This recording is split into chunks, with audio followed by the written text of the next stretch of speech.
Assalamualaikum warahmatullahi wabarakatuh. Bismillahirrahmanirrahim. Alhamdulillahirabbil alamin wa bihi nasta'in ala umuri dunya waddin wassalatu wassalamu ala asyrafil anbiya'il mursalin wa ala alihi wa sahbihi ajmain wa ba'd. Allahumma inna nas'aluka ilman nafi'an wa na'udzubika min ilmin la yanfa'. Hadirin Allah muliakan, alhamdulillah kita panjatkan puji dan syukur kita kepada Allah tabaraka wa taala atas segala nikmat dan karunia Allah berikan kepada kita, sebagaimana salawat dan salam semoga senantiasa tercurahkan kepada Rasulullah alaihi salatu wassalam beserta para keluarga, para sahabat dan orang-orang yang istiqomah berjalan di bawah naungan sunnah beliau sampai hari kiamat kelak. Hadirin Allah muliakan, sebagaimana yang sudah kita sampaikan sebelumnya bahwa salah satu isu penting, isu besar setiap selesai Ramadan, setiap kita berada di hari-hari bulan Syawal adalah keistiqomahan, dan bisakah kita istiqomah di atas ketaatan kepada Allah Subhanahu wa taala.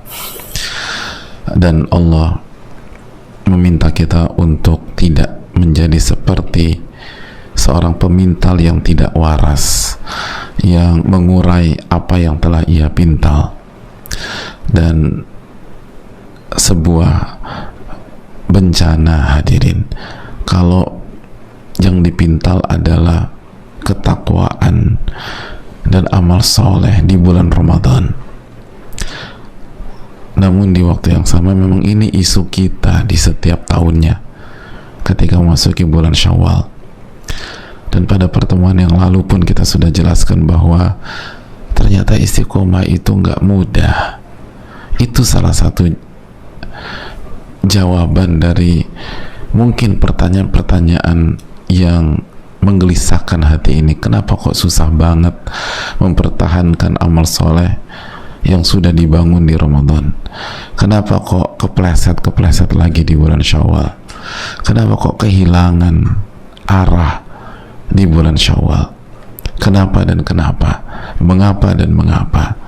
Maka salah satunya adalah karena memang susah, sebagaimana yang dikatakan oleh Abdullah bin Abbas, diriwayatkan dari Abdullah bin Abbas dan bisa dicek dalam beberapa tafsir seperti Al-Qurtubi, bahwa tidak ada ayat yang diturunkan oleh Allah Subhanahu wa taala yang lebih berat kepada Nabi SAW, yang lebih sulit atas Nabi SAW dibanding ayat ini, fastaqim kama umir, dalam surat Hud. Maka istiqomalah sebagaimana yang diperintahkan kepada engkau dan kepada orang yang bertobat bersama engkau. Jadi memang istiqomah nggak mudah, hadirin, dan ini seringkali kita remehkan. Kita memperjuangkan istiqomah di bulan Syawal seringkali nggak habis-habisan, nggak totalitas, nggak seperti menghadapi sesuatu yang berat, sesuatu yang sulit, dan hasilnya apa? Seringkali nggak efektif dari tahun ke tahun. Oleh karena itu, hadirin, kita harus belajar dan mendengar keterangan para ulama tentang kunci-kunci istiqomah. Dan kata para ulama, kalau bicara kunci istiqomah, yang pertama itu, hadirin, apa yang pertama? Kalau kita dengar tentang istiqomah atau kunci istiqomah, yang pertama apa kuncinya? Ahlul istiqomah apa? Yang pertama kata para ulama adalah meyakini bahwa istiqomah itu adalah anugerah ilahi. Minnatun ilahiyah wahibatun rabbaniyah. Istiqomah itu adalah anugerah dari Allah. Istiqomah itu di tangan Allah dan Allah yang ngasih, hadirin.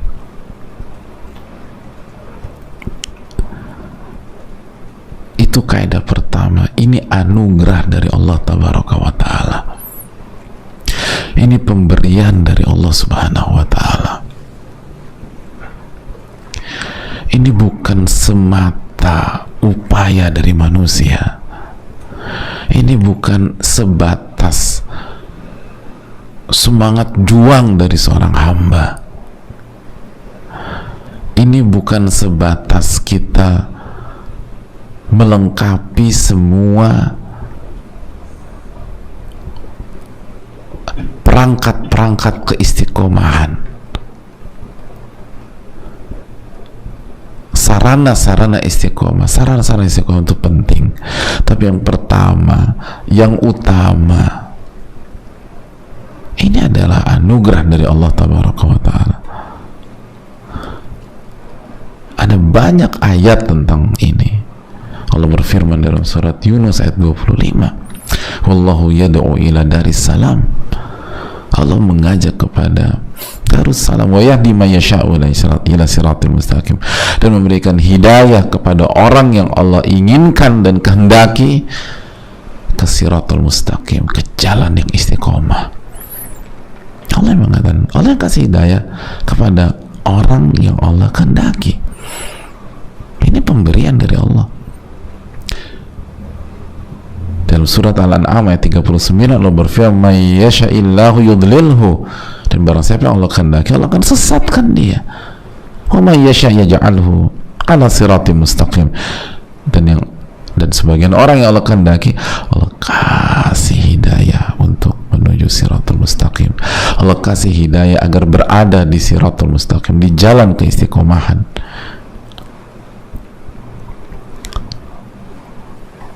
Sebut saja surat An-Nur 46, Allah berfirman, wallahu yahdi man yasha'u ila siratil mustaqim, ila siratil mustaqim, dan Allah memberikan hidayah kepada orang yang Allah kehendaki ila siratil mustaqim, ke jalan keistiqomahan. Hadirin, apakah ayat-ayat di atas belum cukup untuk menjelaskan kepada kita bahwa ini adalah anugerah dari Allah? Dan sejarah membuktikan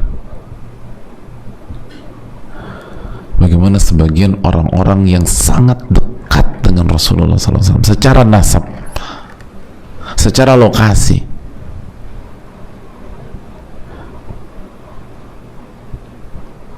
secara kekeluargaan, gak dapat hidayah, gak bisa berada di jalan keistiqomahan. Abu Lahab itu kurang komplit apa, hadirin? Kurang komplit apa?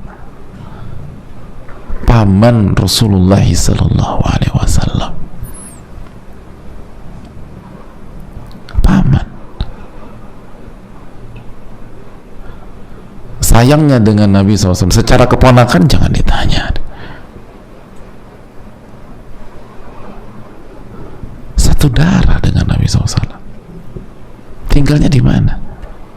Jakarta, Mekah tinggalnya, hadirin. Kota yang paling diberkahi, yang paling dicintai oleh Rasulullah SAW. Tapi apakah serta-merta Abu Lahab dapat hidayah lalu istiqomah? Enggak.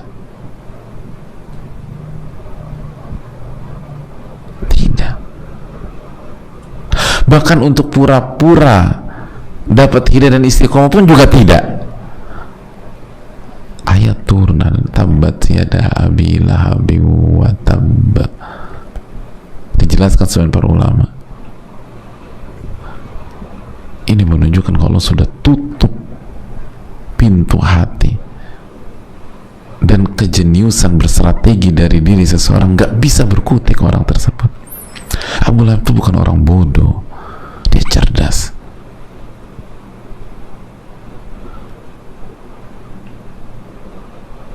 Dalam kondisi seperti turun ayat ini, ayat turun ketika dia hidup, hadirin.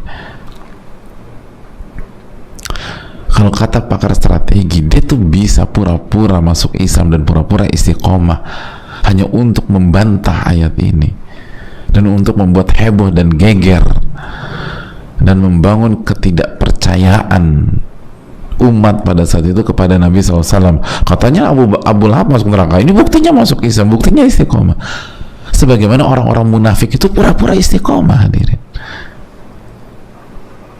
Abdullah bin Ubay bin Salul dan Gemong itu kan pura-pura, dan mereka berstrategi. Itu aja nggak di pintu itu aja ditutup sama Allah buat Abu Lahab. sehingga semakin membuat orang-orang yang masuk Islam dulu semakin istiqomah. Benar nih, buktinya Abu Lahab gak masuk Islam dan gak pura-pura masuk Islam. Dan coba bandingkan kondisi Abu Lahab dengan Salman Al-Farisi. Gak punya hubungan keluarga dengan Nabi SAW, tinggalnya jauh di Persia, bahkan sempat jadi budak yang kalau kita lihat pakai kacamata teknis, secara hitung-hitungan semakin kecil bisa dapat istiqomah. Tapi hadirin Allah, karena istiqomah ini adalah pemberian dari Allah. Salman dapat hidayah dan istiqomah, Abu Lahab tidak. Apakah contoh-contoh seperti ini tidak cukup? Bagaimana Bilal yang seorang budak dari Ethiopia dapat hidayah, sedangkan Abu Jahal tidak? Bilal istiqomah, Abu Jahal tidak. Orang-orang kecil pada saat itu, Sumayyah, Yasir, Ammar, dapat hidayah dan istiqomah walaupun disiksa seperti istiqomah, hadirin. Tapi sebagian tokoh-tokoh Mekah nggak ada yang istiqomah. Kalau istiqomah tentang uang, kalau istiqomah tentang jaringan, kalau istiqomah tentang jabatan, kalau istiqomah tentang status sosial, kalau istiqomah tentang kecerdasan dan kejeniusan, semakin cerdas seseorang semakin besar peluang istiqomahnya. Harusnya yang dapat hidayah dan istiqomah tokoh-tokoh Mekah itu.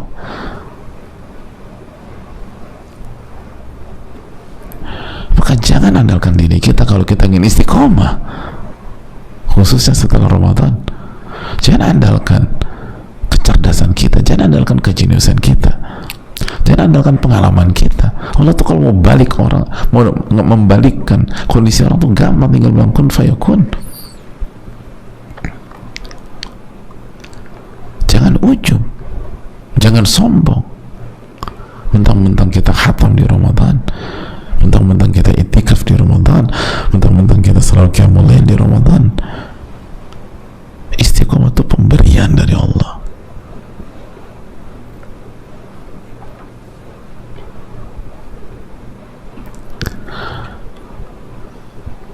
Oleh karena itu kata para ulama, keyakinan ini adalah harga mati dan harus diletakkan di pos pertama. Lalu keyakinan ini harus melahirkan sebuah prinsip at-tawajjuh sadiqu ilallah. Ketika kita meyakini bahwa Allah lah yang memberikan istiqomah dan ini adalah anugerah dari Allah, maka langkah-langkah berikutnya adalah senantiasa fokus mendekat kepada Allah dengan penuh kejujuran, senantiasa meminta kepada Allah dengan penuh kejujuran dan tidak mengandalkan diri sendiri atau prestasi yang baru saja kita torehkan. Hadirin yang Allah muliakan, itulah tidak heran doa yang paling banyak kita baca setiap hari. Doa apa hadirin? Ihdinas siratal mustaqim. Ya Allah, berikanlah aku hidayah ke jalan istiqomah, jalan yang benar atau jalan istiqomah. Itu doa yang paling sering kita baca, bukan minta uang,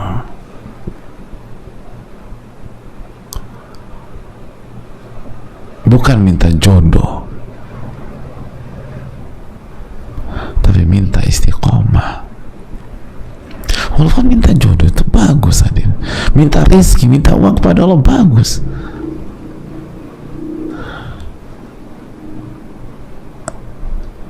Tapi doa yang paling ditekankan, yang paling banyak, bahkan kalau kita nggak baca doa ini, sholat kita tidak sah.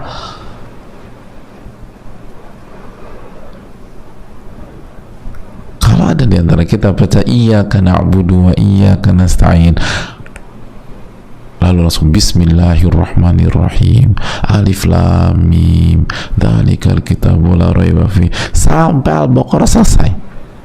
Kayaknya aku masih kurang, lanjut Ali Imran sama ya ayyuhalladzina amanu sabiru wa sabiru wa rabitu wattaqullaha la'allakum tuflihun.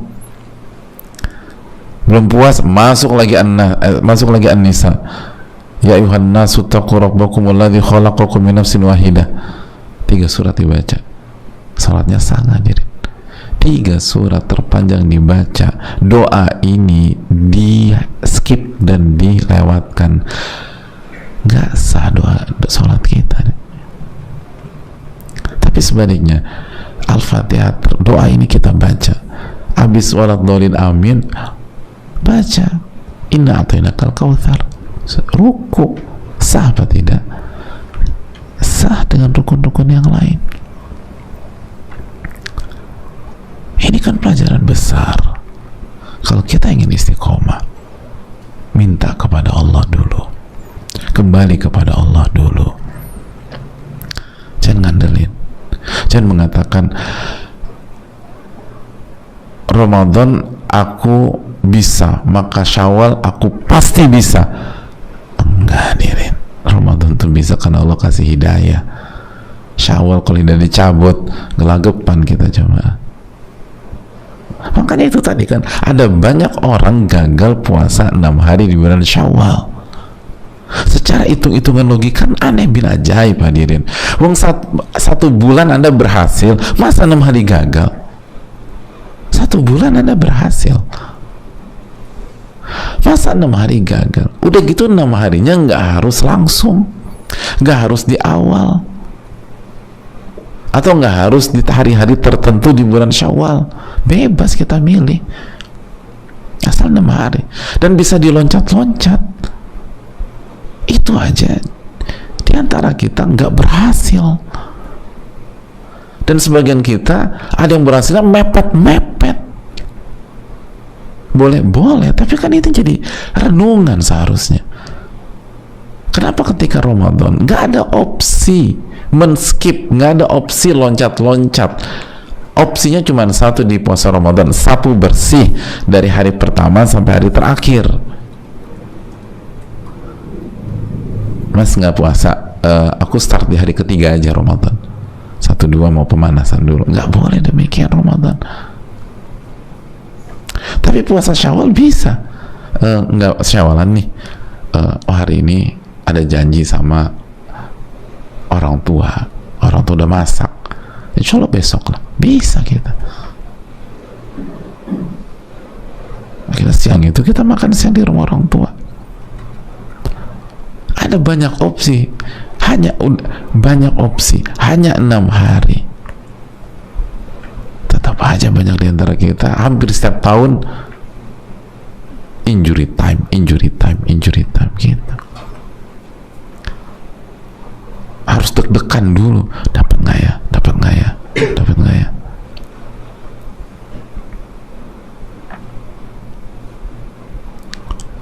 Kadang-kadang harus mulai nyesek dulu, karena seringkali di hari-hari terakhir Syawal itu ditraktir makan lah sama teman. Ingat ya, makan siang ya, gue traktir lo semua. Aduh, nyesek gue. Kenapa? Gua puasa Syawal. Belum. Iya nih. Udah besok aja. Besok udah Dzulqa'dah.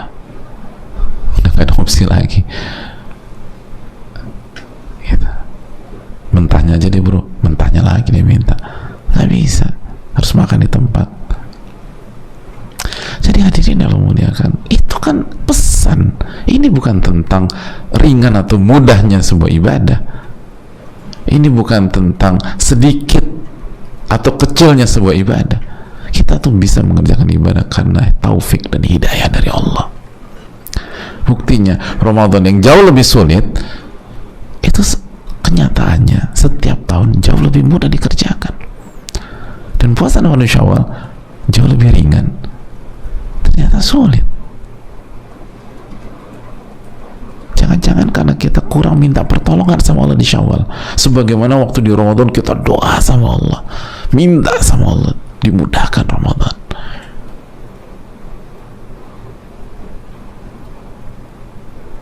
Allah mudahkan.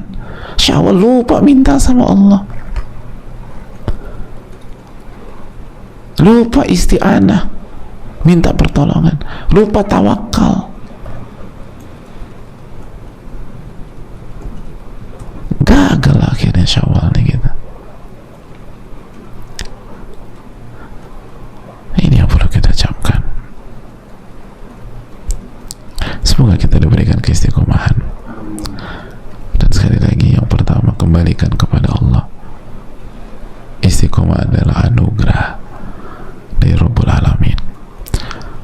Maka kalau kita ingin istiqomah, yang pertama harus kita tuju adalah Allah Tabaraka wa Ta'ala. Subhanakallahumma wa bihamdika